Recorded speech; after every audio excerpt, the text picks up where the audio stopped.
preparing for your own life is pretty much the same. Defining a goal, planning a goal, knowing that with enough planning and dedication and hard work, you'll meet your goal.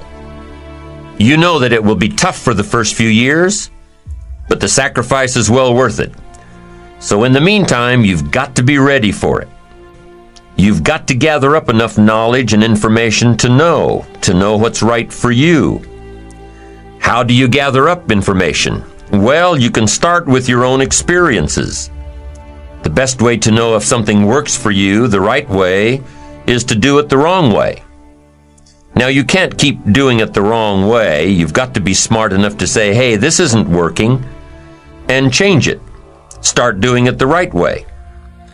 Then search for the knowledge and apply what's right for you in your life. Develop your own attitudes and philosophies around your own experiences and the experiences of others. Take all of the information you have gathered and compile it, consider it, debate it, tear it apart, turn it upside down. Look at it from your own perspective and refine it to suit you. Rearrange it. Keep what you think will work for you.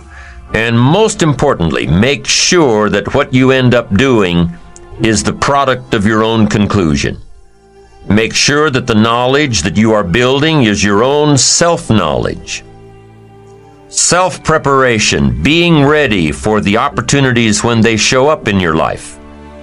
Being ready for the sales call that may make you a fortune. Being ready for the meeting that may positively affect your career. Being ready for it all, in expectation that it will come. Now, for those of you who are parents, when you found out that a new member of the family was going to come along in 9 months or so, what did you do? You started getting ready. You started reading the books on how to best handle a baby. You started buying everything you needed to care for the baby. You started asking advice from friends and relatives who've already had a baby or two.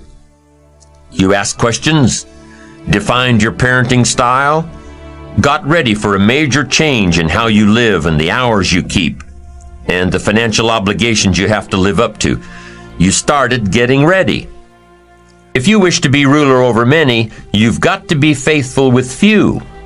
If you wish to have power and influence over many, be the leader of many, and get the return from many. Be faithful when there's just a few. Faithful meaning disciplined. Be disciplined when there are just a few. And in your own enlightened self-interest, that gives you the best chance to be the ruler, or to have power, or to have influence, or to have a place of honor among the many. Be faithful when there's just a few. Someone says, if I had a big organization, I'd really pour it on, but I've just got a few and I don't know where they are. Come on. When you've got just a few, you could know where all of them are. What if we interviewed parents who had a fairly large family who have all grown up and gone? What if we said to them, what happened to all of your children? What if they said, I don't know, they just all wandered off? And we asked, well, where did they all go? And they say, who knows, they're just all gone. We're just going to have some more. No.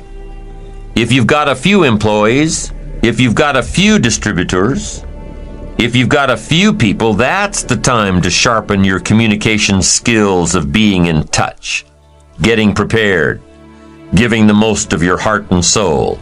That's the time when you just have a few. In your own enlightened self-interest, set up the lines when there's a few. Be totally absorbed when there's just a few. Then you put yourself by reputation and by skill in line, so that when a leadership position opens with the many, you'll be called. That's the key. Now the same thing goes with your money. Someone says, oh, if I had a fortune, I'd really take good care of it. But I've only got a paycheck, and I don't know where it goes. Positive self-direction says, in your own enlightened self-interest, pay real close attention to just a few dollars. Really know where they come from and know where they go. Set up the disciplines when the amounts are small, and you'll be on your way to handling it when the amounts are many. Enlightened self-interest self-preparation. Be ready for tomorrow by doing all that you can today, setting your goals. Set a goal that will make you stretch for what it will make of you to achieve it. What a brand new reason for setting goals. What an all-encompassing challenge to have a better vision of the future, to see what it will make of you to achieve it. And here's why. The greatest value in life is not what you get. The greatest value in life is what you become. Set the kind of goals that will make something of you to achieve them. So there you have the two components of positive self-direction. Number one, self-knowledge, knowing who you are and what you want to do with your life. And number two, self-preparation. You need both aspects for positive self-direction. Figuring out who you are and what you want. And being prepared for the day you reach your goals. Being ready. Being worthy. Becoming the person you need to be in pursuit of what you want. What good is an opportunity if you're not prepared to take advantage of it? It's no good. Won't do a thing for you.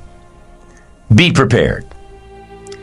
Now here's what's called the self-knowledge acid test. Quickly, without thinking too much about it, quickly list your 3 most important long-term work-related goals. Is it a client you've been trying to sign for several months? Is it a major sale you've been trying to make? Is it a promotion? Is it a partnership in the firm? Things that will make a difference in your personal life. Is it going to church more often than holidays? Grasping all you can from the Sunday sermon? Is it spending more quality time with your kids? Is it turning the TV off during the dinner hour and actually talking about the important things in life with your family? Is it making more dates with your spouse? Is it planning a much-needed family vacation? What is it? What are the important goals in your personal and spiritual life? Is one of them making a conscious effort to exercise more, to eat better, to lose some weight, to get in shape? What are the 3 most important personal and spiritual goals that you have? Write them down. Doesn't matter what they are, just write them down. Now, take some time to really visualize what the achievement of these goals would look like. What does your future hold for you if you landed that big client? What does your future look like if you got that promotion? If you spent more time with your family? If you planned more outings with your spouse? What does your future look like? Really spend some time on this now. It's important stuff. What does it all look like? Ask yourself, is this really my goal? Is this truly what I want?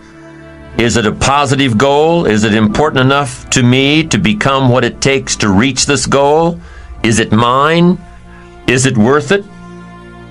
If your 3 goals on the career side and 3 goals on the personal side don't stand up to these questions, you need to take some time to carefully redefine a few things. Redefine your list. Redefine where it is that these goals came from. Redefine what actually is important to you. Redefine how hard you'll really work to get them. Now, there are 2 parts to this goal setting and redefining process. There's 2 parts. Number 1, don't set your goals too low. An interesting thing that we teach in leadership, don't join an easy crowd. You won't grow. Go where the expectations are high. Go where the demands are high. Go where the pressure is on to perform, to grow, to change, to develop, to read, to study, to develop skills. Now here's the second part on setting goals. Number 1 is don't set your goals too low. Number 2 is don't compromise. Don't sell out. There were some things I went for back in those early years that I paid too big a price for. If I'd known back then how much it was going to cost me, I never would have gone for them.